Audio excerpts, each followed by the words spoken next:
So I hope you guys are as hyped as for the football season as I am. I gotta ask one question: Dak Prescott or Tony Romo? Prescott. All right, no Tony Romo. All right, we beat up after class. You say Tony Romo. All right, but I gotta break something to y'all. I gotta let you know a little something. 3.8 million concussions happen a year. Yeah, it's a surprising number. And the highest percentage of those of that number is high school students. My name is Beau. I'm the head physical trainer for the Cowboys. Sara, Blomfield, Chief Brand Officer. Finny, Mathew, Event Coordinator. James Brown, Chief Data Analyst. Sure. So today we're going to talk to you about concussions, and we want you to know by the end of this presentation that we want you to know more so that you can play more.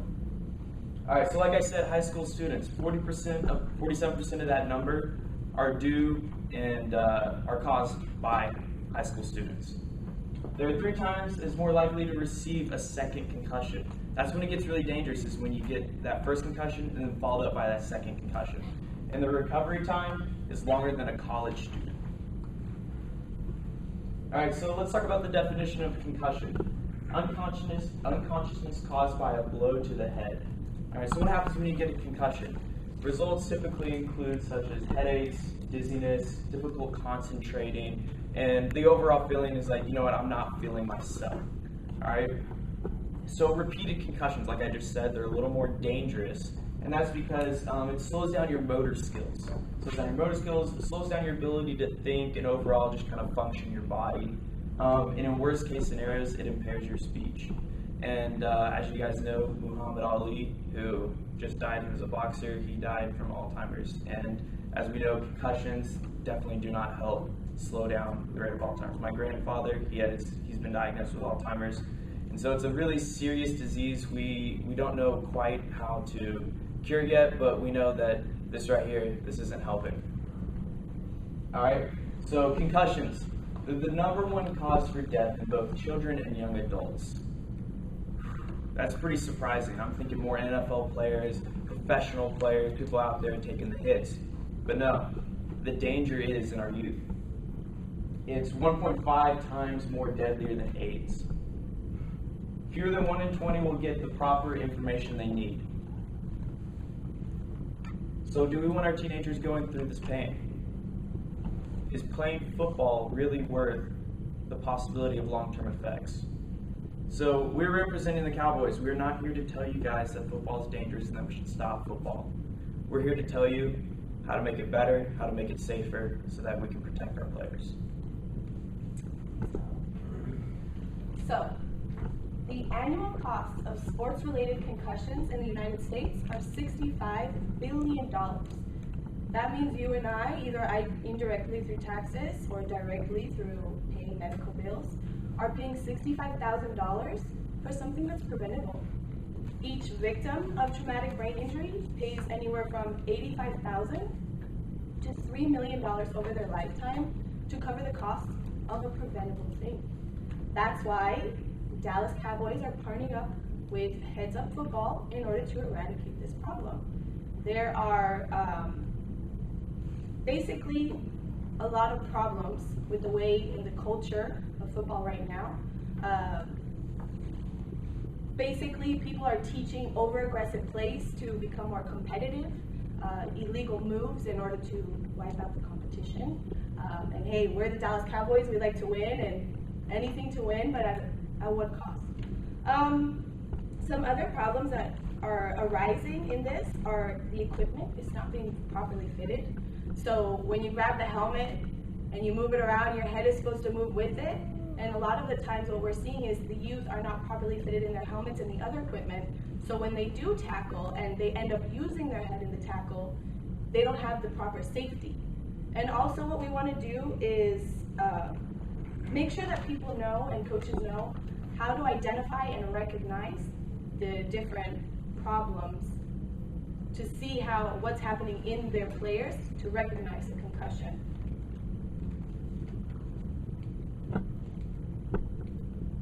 So, as I said, we're partnering up with Heads Up Football. It's a nationally accredited program by the USA Football, and it's the only program in the United States that has an ally of professional health physicians and other doctors.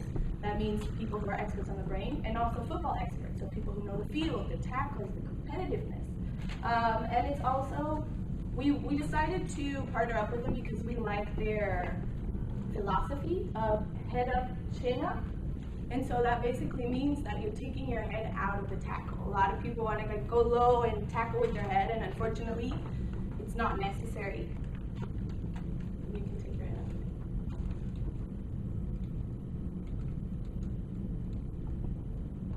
So like I said, we want to change the culture in order to have a better, safer game. How do we want to do this? We want to teach people the proper fitting techniques and guidelines.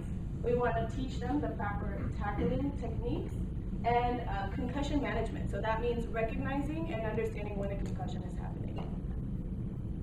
So we have a 4-part plan, our action plan, in order to hopefully accredit many of the coaches of our Dallas-Fort Worth area so that concussions are no more. The first part of our plan would be to identify safety player coaches for each region of the Dallas area. So our coaches at the Dallas Cowboys would be the regional safety coaches. Secondly, we want to take our coaches to the different schools here in Dallas. So each school has different coaches, different teams. We want to teach them how to do proper tackling, how to keep their players safe. Thirdly, we want to bring it back home. So we want the parents and the players to both be involved so that the lasting effect stays with, at home. We want to engage that different aspect that maybe wouldn't be engaged otherwise. And of course, every parent wants to know how to keep their children safe. And then lastly, we want to go into ongoing guidance and monitoring so that this is not just you come to camp and you leave and good luck. We want to make sure that Heads Up Football and our techniques and everything is being played in for the rest of the time that hopefully those coaches are training in those schools. So the way that we plan on doing this is we're going to have a camp.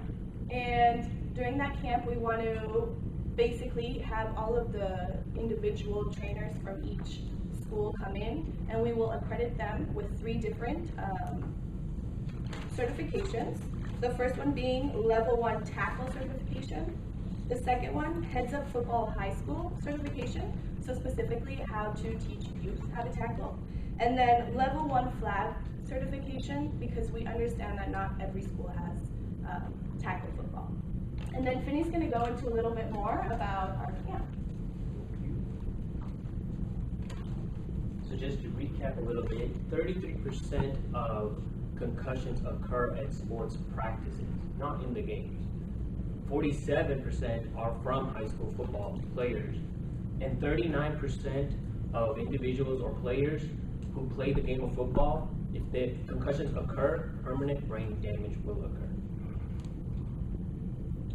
So to help alleviate this concussion dilemma, we set up a camp, the No More Play More camp, and it's during summer break, which makes sense because the coaches and the players will be available. And it will start from 11 a.m. to 4 p.m. for 2 weeks. And in this 2 weeks, half of the weeks will be through educational classrooms where the coaches will learn the techniques, the responses of concussions, the heat and awareness, heat, hydration, and awareness of if a player is not ready to play. And then the second half of the week, they will practice these methods. And coaches will go with their 625 players, will be the starting players for each high school, and this program we set up is to have a chain effect into the other high school players. So we have leading coaches and we have leading players going back to their high schoolers and trying to make sure that these techniques are implemented and lasted throughout the football season. Other than that, I'll give it to James, who will discuss about the cost. So we've broken the cost down into two different groups, just to make it easier so that each party knows what they're going to be committing to. That first group will be the Dallas Cowboys. What we're committing to this is the venue. We have a new training facility in Frisco. We're going to host this 2-week camp at our new training facility. We're also going to host all of the sports equipment needed to run this camp. Now, how do we get our people involved? Well, we have our staff, our coaches, and our players have all volunteered their time to come to this camp to train the coaches of the high school teams, and when the practice starts, they will be there to monitor that the coaches are teaching their players the proper techniques to safely reduce concussions in a game of football. There are other costs. These are direct costs. These costs include material costs. Material costs are things like the textbooks, pens, paper, refreshments. Refreshments is actually going to be one of our largest costs for this 2-week camp. We have to have hydration. Refreshments for both energy and hydration, drinks, which we provided by Gatorade, it's going to come up to $18,682. The next largest percentage of our materials cost is going to be the textbooks.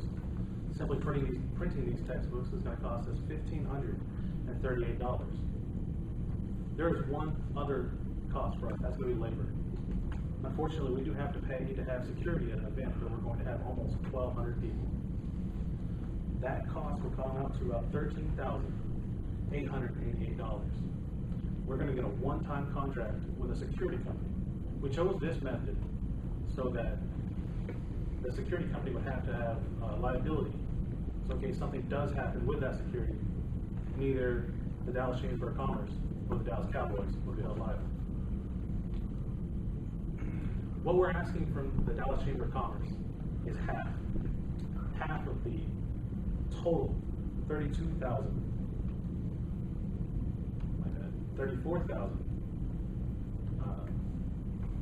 But half comes out to $17,538.50.